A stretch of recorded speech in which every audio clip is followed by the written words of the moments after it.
आइए दोस्तों, हम पढ़ते हैं साधारण ब्याज।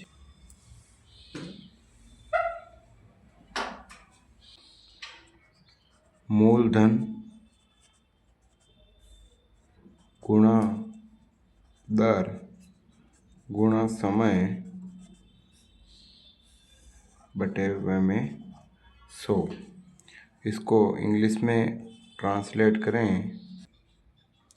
अब हम इसको शॉर्ट में कैसे बनाएंगे? प्रिंसिपल का मतलब मूलधन, तो इसको मैंने P लिख दिया इनटू रेट का R लिख दिया, टाइम का T लिख दिया, अपॉन में 100 कर दिया। SI इक्वल टू मैंने PRT अपॉन 100 कर दिया। अब ये मेरा फॉर्मूला हो गया।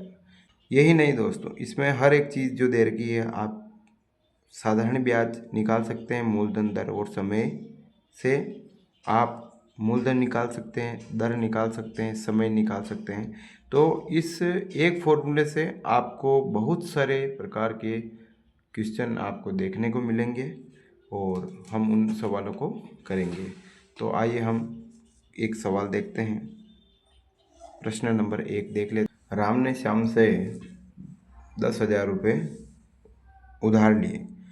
10% वार्षिक ब्याज की दर से 5 वर्ष के लिए हो तो अंत में, मतलब जब 5 वर्ष के बाद में आपको ब्याज और मूलधन दोनों मिला के कितने रुपए आपको राम को चुकाने पड़ेंगे। तो दोस्तों, इस प्रकार के सवालों में सबसे पहले हमें मतलब ये हो गया प्रिंसिपल आपका 10,000 रुपये हुआ। आगे देखिए 10% वार्षिक ब्याज की दर, अर्थात 10% पर ईयर के हिसाब से लिया और समय कितना दे रखा है 5 वर्ष। तो अब आपको पता लग गया, रेट दे रखी है, टाइम दे रखा है और फॉर्मूला आपको पता ही है।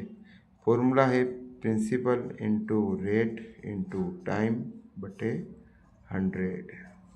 अब सिंपल इंटरेस्ट निकालना है तो आपको सब में अपना अपना वैल्यू इनपुट करनी है। जैसे यहाँ पे R 10% था, इसलिए बटे में 100 लगा, तो ये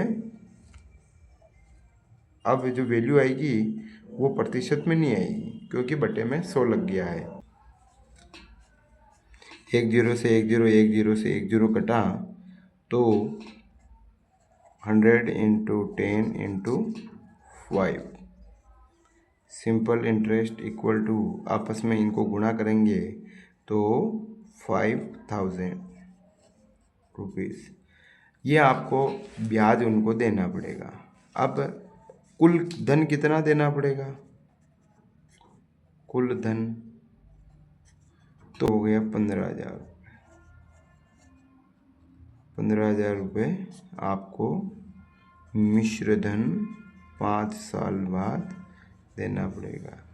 1 साल का 1,000 रुपये, 2 साल का 2,000, 3 साल के 3, 4 के 4 और 5 के 5,000 रुपये देने पड़ेंगे।